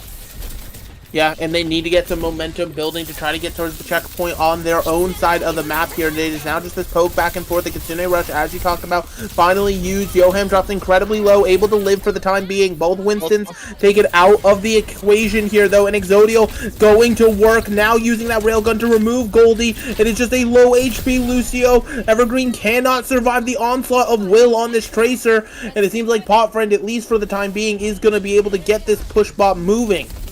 Yeah, they're getting the bot moving here, and they do have a chance to get to the checkpoint here if they can win this next fight as we get under the bridge, and that gives them a little more of a spot to be able to stabilize. But the thing is, they can contest this bot without ever leaving the high ground if they need. Yeah, but now with a stick onto the Winston, it means Bonnie dropped incredibly low. It forces the sound barrier here, and it is another 5v5 situation. PotFriend, they're waiting to get, you know, the best positioning here for this fight. They're not willing to take it all the way back to the tunnel once again, as it is just these corners of the shops being held here. Now with Bonnie trying to dive up onto the high ground, remove Exodio. It's easier said than done, though, as Exodio will take out Goldie. That's a major source of healing removed here. MME, they're starting to find themselves short-handed, as Exodio going to find a second one onto Evergreen here. Captain Jack will be able to take out Yohem, though, but it seems like that's all they will get for the time being, and this bot, it should be moving towards a checkpoint cap. Yeah, they're gonna probably get the checkpoint here. I want to point out Yohem right there. The peel onto Exodio to be able to save your Sojourn was just immaculate. My god, that was a thing of beauty. It really was, and now the Primal Rage forced out from Bonnie because they realize their supports just aren't there yet, but NKZ more than happy to answer back in kind, forcing out the teleport from the Kiriko. Meanwhile, while this Kiriko's deplaced, it means that Will can go to work, taking out one, two, make it a third for this Tracer. PotFriend, they're not willing to go down without a fight here. They should be getting this checkpoint and potentially the lead. Yeah, they're gonna have a chance to get the lead here, and right now, first they gotta deal with the butt scratch, so it's gonna give time for MME to be able to come in with this Kitsune Rush, but Yohem has the Kitsune Rush to be able to mirror this, so this is gonna be a pretty neutral fight as Pulse Bomb is out. Pulse Bomb's out, takes out Bonnie's HP, finally finished up by Streetboard, and it means that PotFriend, with that Kitsune Rush in tow, they're able to heal up NKZ, who is incredibly low. You're on board with Will, who has been coming alive on this Tracer everywhere at once. You cannot stop this time traveler, as PotFriend takes the lead. Yeah, PotFriend in the lead.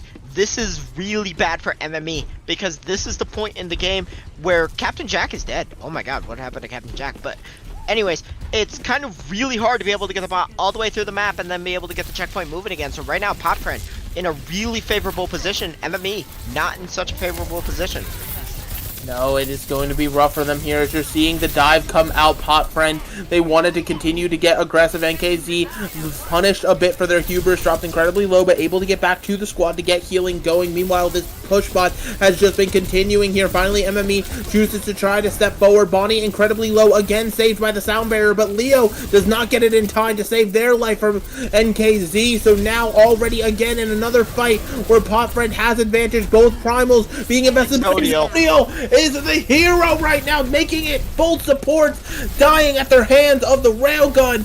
But Winston jumping back to spawn. There's only 15 seconds left for MME to try to get out of spawn and figure something out for this defense. Yeah, right now this is going to be really close. Straybor does have the sound barrier to be able to sustain through anything. So right now, definitely advantages. They're going to pop the sound barrier to engage right here. Oh my goodness, already incredibly low. Forced out that cleanse is Goldie. The Kitsune rush is not enough to keep them alive. No healing in that one. It's traded back and forth here. But their attack, but the spawns of MME are so close, but it does not matter. Bonnie and Evergreen both removed from the situation. Captain Jack, the recall is forced. You have to get back to the bot. You can't do it in time. And of course it goes to map 5. These two teams are just too damn close. We said we were going to get map 5 before this map started. Our prediction came right. For once, we don't get the caster curse, and MME, we are sorry for that, but we need more of this series. I mean, when two teams are playing this close to each other, and it really comes down to a map-by-map, fight-by-fight basis of these two squads, you know, somebody making a hero play time and again, like, that's the only thing separating them right now, Clock. And heading into Escort, I mean, I'm just excited to see, you know, whichever of these teams wins and goes on to that winter final. I mean, it truly is just some great Overwatch we're getting to witness.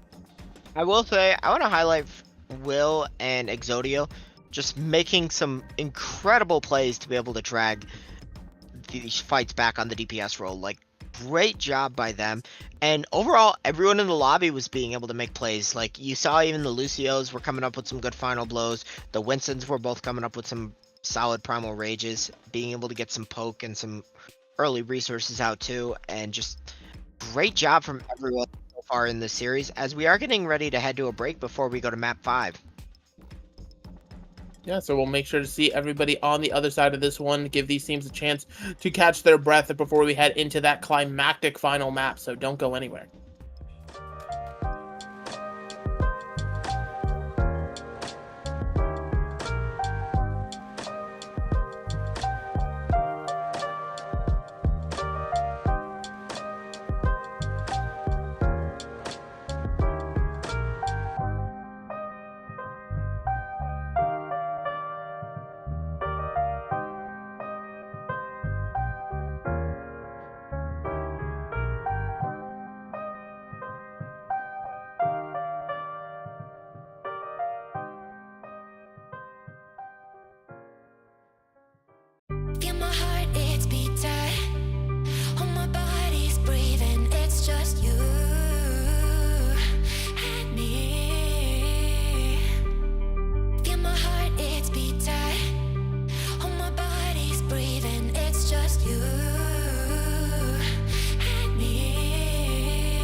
Welcome on back here.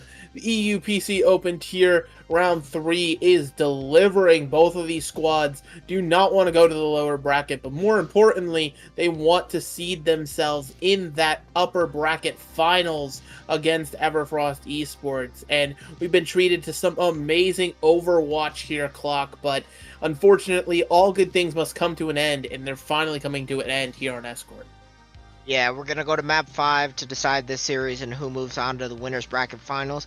And their map choice is going to be Rialto here. So we do see that MME has liked that Winston dive over the last 2 maps. They've had some good success with it. So it wouldn't be a shock if they do try to continue running it. But PotFriend showed towards the end of Coliseum that they are quite capable of running this Winston dive themselves. So it wouldn't really be a shock to see a mirror matchup here. Or you could see something like a Sigma comp. Like, this is a decently long range map where you could see like a Sigma, possibly a Widow, or you could just see the basic Sojourn Cast Tracer mix that we've been kind of seeing all series. Yeah, it really kind of comes down to what these teams feel comfortable on. But, just to touch on it again, PotFriend, they were not playing Winston at the start of Coliseum. It wasn't looking too pretty for them. And they just simply decided halfway through, hey, anything you can do, I can do. And sort of being able to take it to MME on their own composition, that's definitely not just in terms of winning the map, just a morale and mental boost, right? The fact that on a toe-for-toe scale that you could just start not necessarily even counter-picking them, but just match what the other team is running and go toe-to-toe and even best them in a lot of situations. Yeah, definitely. Like, you can always appreciate a good mirror match and just seeing one team execute it a little more cleanly. Like, you can always appreciate that. And it's just going to be kind of interesting to see, do they change up? Do they still run the same style? Like, what are we going to expect here from both teams? Yeah, and we don't truly know what to expect at all of Rialto. Ever since Escort has been slotted to map 5, you see it less and less, but when it comes up, it truly has that kind of X factor. It becomes unpredictable. Will saying care the Pharah. I have an odd feeling Will is in the attacker spawn, and if this Pharah runs out, actually leaves the spawn room, then, I would be so unbelievably surprised. Yeah, I would be incredibly shocked. I think they're kind of just messing around in the spawn room. I will say, though, we are seeing something different here. We're seeing the Brig Ana instead of the Lucio Kiri. And what's really interesting is we've seen Goldie running the Kiri. So you'd think that they'd play the Ana. But Evergreen is playing the Ana, and Goldie is playing the Brig. Yeah, potentially some interesting hero pools there, but, you have the Ana Brig to keep each other alive. You don't need as much mobility here on Rialto, as it's all about holding these high grounds, at least for point A. Meanwhile, PotFriend, they're going to want to get aggressive, but already Captain Jack has said no to your aggression, has removed Exodial, that Sojourn making their presence known by going back to the spawn room. Yeah, and I mean, Exodial's been a huge part of PotFriend's plan throughout this series, so it makes sense to want to target them first. And here, this is kind of just going to be rough to push through until we can get some picks. That Winston able to contest the cart from the high ground, but NKZ is just deciding that they're going to get some space for their team right now with this Winston leap. And so now we've moved to these back high grounds of point A here. Bonnie just poking through this hallway, not wanting to get too aggressive, not straying too far from those supports, as it is super important to make sure you're always in the sight lines of your Ana here. Meanwhile, I'm feeling like an anti or sleep dart, it could be looming here for any situation as NKZ attempts to dive, but while it doesn't work out, there's a lot of space being created here. Now finally back up onto this high ground, as there has to be a point contest, and Bonnie dropped incredibly low. It's going to be followed up on by Will. And again, this Tracer has been stepping up massively. Will able to take out Leo as well now. And all of the team working together to remove Goldie. Evergreen's going to go for a dip in the pool, as they say. And that'll be point A. Evergreen, I know it's tempting to go swimming into the canal, but it's not good if you want to live. Anyways, we're going to see a switch here from Leo, switching over to the Cassidy, and they're going to get off the Sojourn, maybe trying to play a little bit more to appeal for their supports on that Cassidy.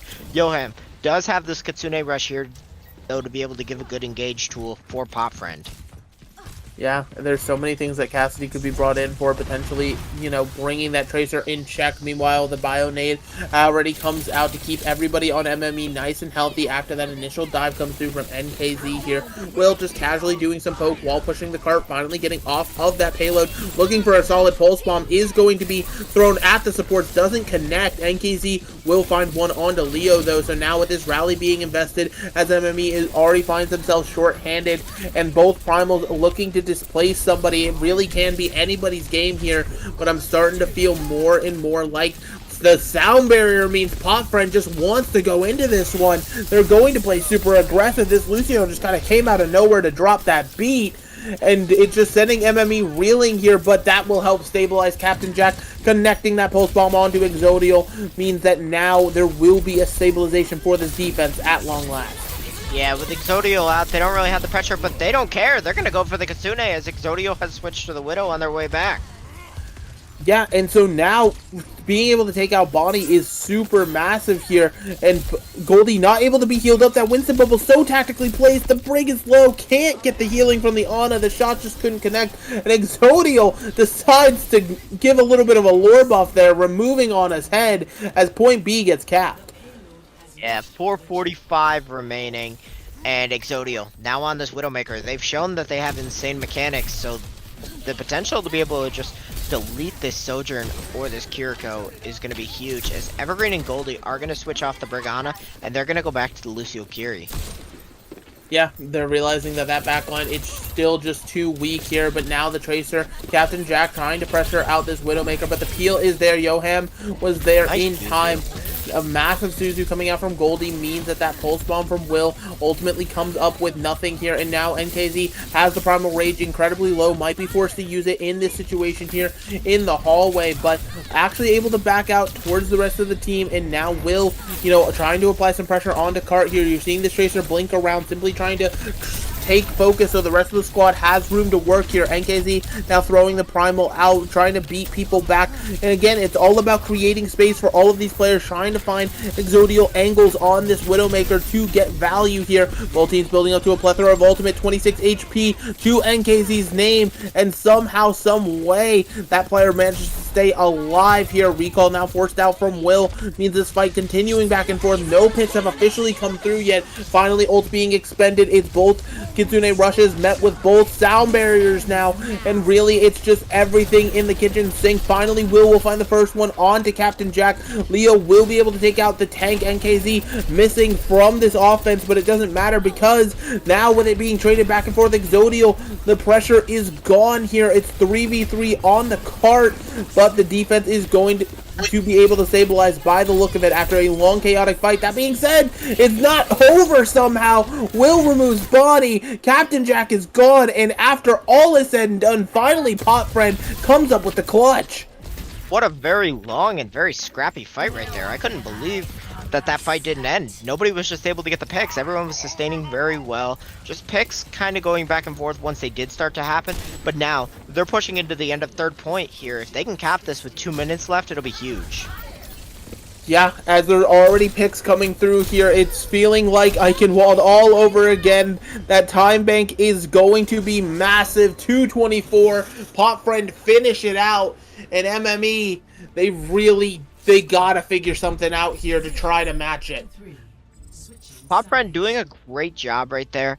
MME doing a fantastic job too on their defense, but being able to finish with a 224 time bank here for PotFriend gives them a massive advantage if they can either hold MME under time, being able to get a little bit extra, or if worse comes to worse and MME does finish with at least 2 minutes, being able to take a little bit of that time down. But the goal here for PotFriend is they know their win con, MME knows where they need to get to, and their goal here is going to be just for PotFriend to stop them, and MME knows what they need to do. I was going to say, PotFriend, you coming out on Lucio Lifeweaver, I'm going to question your life choices. Hey, listen, you know, it can get a little bit creative, a little bit interesting, but it seems like the only creativity will be Will on the Echo instead of the Tracer here. But, I mean, Exodial on this Widowmaker, we know how good of a hit scan player this dude is. I mean, he's playing for Team Peps. He had a chance to go to the Dallas LAN. I mean, this is a really stacked superstar you have on hit scan, but it's just how the rest of PotFriend's playing around it. Yeah, it's going to be interesting to see how they play around this Widowmaker. Like, Exodial is going to be able to cut off some good angles that MME is going to want to take, and they're going to have to respect this Widowmaker. Yeah, as now you're just seeing these little off angles. Nobody's expecting it yet. Finally will be scouted out here, forcing Exodial to take this longer sight line here on the statues. And now a bit of a nice little high ground hold from PotFriend here with the D.Va. They're able to sort of cycle down to cart as they need. Meanwhile, Exodial just ever waiting, trying to find that pick. But actually, the DPS duo will not be shown up here. Able to take out Captain Jack as a nice headshot connects there onto Bonnie, forcing that Winston to just wait for healing to come through from the Kiriko here. And it seems like, again, we're just having a bit of a contest with both teams waiting for a mistake. I will say, I really like this D.Va Echo comp. It's a little more pokey. Being able to poke out the Winston and just being able to deny him a little bit better. Echo, incredibly strong, and this is the first time we've seen Echo played in this series. Yeah, and the Echo's working out well right now. Able to take out Captain Jack again, but will finally fall. Not before the Lucio duel is won handily in Strebor's favor. And so now, with more members falling, PotFriend, they're getting a solid defense here. Yeah, they're doing a good job on this D.Va defense. D.Va, a very favorable matchup into Winston, is actually really nice, and it's really good to be able to peel your backline and just not have to worry about using the zap, but being able to just shoot and put all those small little pellets into Winston, forcing Winston to have to really pick and choose when he can go in. Yeah, as now we're seeing, another going in here. Will trying to get aggressive here onto the Tracer once more, but the Kitsune Rush is coming up big here. NKZ and Johan both finding their mark onto their opposition. Strebor sending two to their graves with the boop. I can't tell if that was damage or the water, but either way, this Lucio letting their presence be known. Yeah, and now Strebor does have the sound barrier here to be able to survive the dive, which is good because you have a lot of ultimates coming out for MME. So MME should be in a massive advantage here as Leo goes down, and there goes your advantage. Leo caught in rotation, NKZ knowing to punish that here as, again, you're seeing this long-winded rotation from MME, but Bonnie able to finally find that one onto Exodial, means that this is a 4v4 engagement here. Now you're seeing Bonnie try to put pressure onto this Kiriko, but both supports are there helping each other out. Bonnie just sent running straight into the hands of NKZ, who's willing to die for this one. Now throwing the bomb out. Actually manages to find Goldie. I don't know how that one's even possible, but hey, it's just a bomb for style at this point. And for a 5-map gigabanger, we were so close the whole series. PotFriend seems firmly in the driver's seat. Yeah, right now they're definitely in control. The site's here getting ready to come up for Exodio to be able to figure out where the dive is coming from. He sees that Tracer on the right side and knows that he has to be careful to not get one clipped, as the Winston is going to go way into the backline on him. Yeah, taking out that hit scan, super important here, and it seems like there was no peel needed there for Exodial. They probably just thought something else would occur, but unfortunately Widowmaker can't do much in the face of a Winston, just like the entirety of PotFriend now can't do anything without that star player. And with us entering the last seconds here, Malga coming out. This is kind of an interesting last second swap. I'm not gonna lie, he immediately took a dip and realized he needed to rethink his life choices. Yeah. Back to Winston. You're off of point A, so no D.Va required anymore. It is over to the Winston just to sort of mirror those dives, but yeah, both these squads just going to poke back and forth here on the high ground now, just sort of waiting, again, for their advantage to come through, and it could be Captain and Jack getting this recall force out here, and it could be Will, again, finding another pick onto this Tracer, but Will, incredibly low, needs the help of Johan on the Kiriko to stay alive for the time being. I will say PotFriend's comp has more consistency to be able to eliminate, as evidenced by what just happened to Captain Jack, but MME's comp is going to be a little bit more consistent, but I guess it doesn't matter if you can just get the quick to get the quick kills that PotFriend is being able to get right there. And the little teabag right there from Will. It really feels like Will has stepped up so massively, right? We look at the last map, that Tracer coming online, and this map now, I mean, Captain Jack isn't even in a Tracer duel anymore. It's an Echo you're up against. Oh my still. god. I mean, to be fair, both of these DPS, Exodial, just realized I wasn't talking about him for all of 5 seconds and let himself be known with those headshots. Absolutely crazy to see. Yeah, right now Will doing great work on this Echo. Will has gone all the way back to take this duel against Captain Jack. Might not be on the Tracer, but he's still going to take that Tracer duel.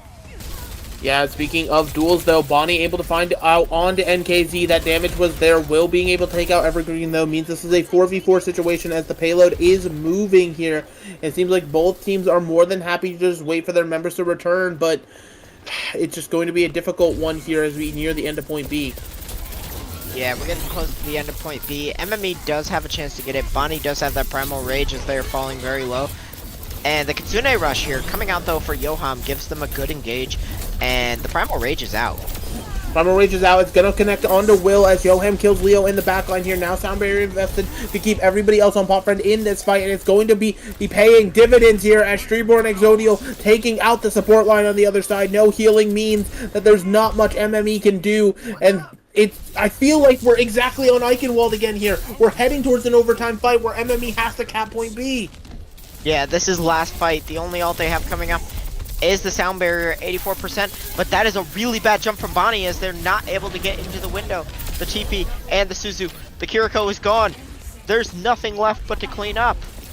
There's nothing left. Evergreen and Captain Jack both able to get picks here, as well as the Sound Barriers online. Means this payload is at least going to be contested. Overtime will be procced here, but that Lucio's life is coming to an end here. It is now just the Tracer who's already taken out, and anyone else from MME trying to make it here. The Winston does it, but Bonnie, there's no Primal Rage. There's no healing here just yet. Goldie's removed after the TP. The Pulse goes wide from the duplicate, but it does not matter. Leo came back out of Sombra. The Winston's body hits the cart. PotFriend, you'll be moving on to the winners final in style.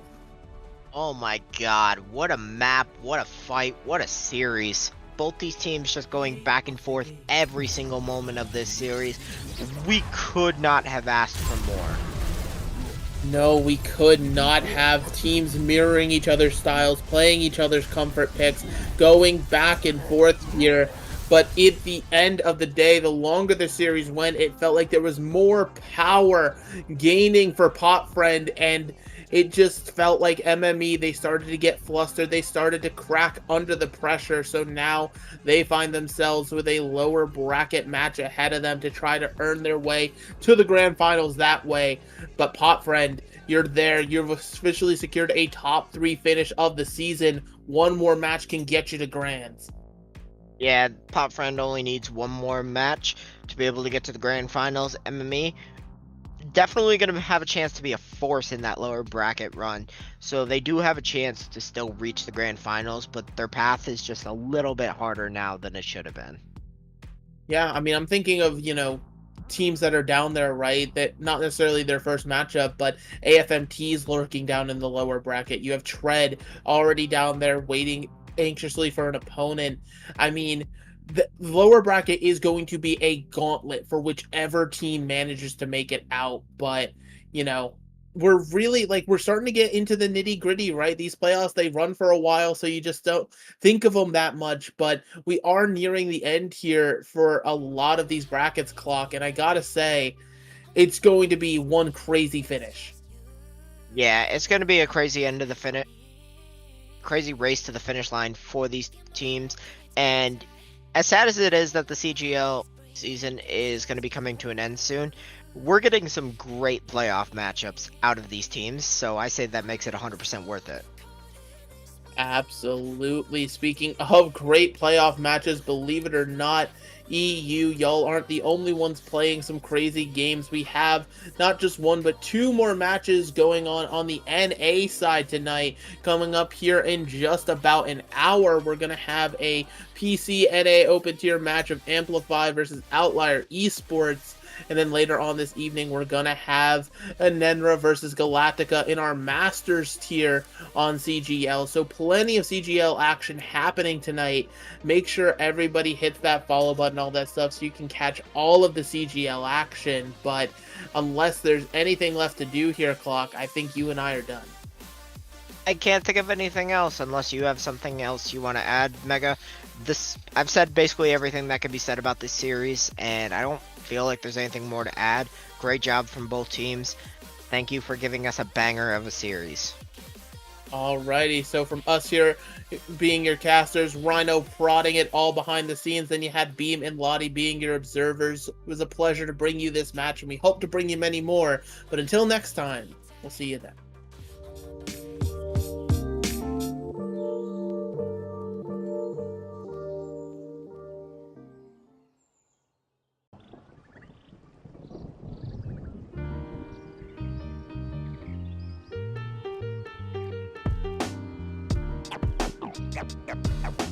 Got lots of love.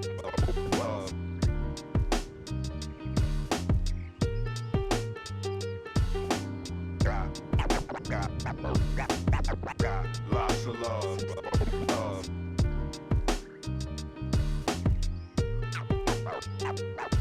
Got lots of love.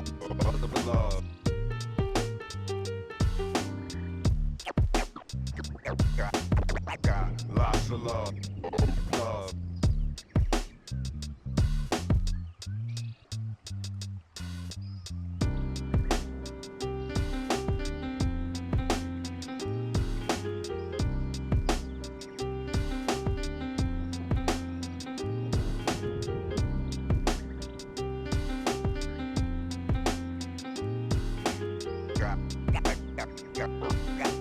Got lots of love.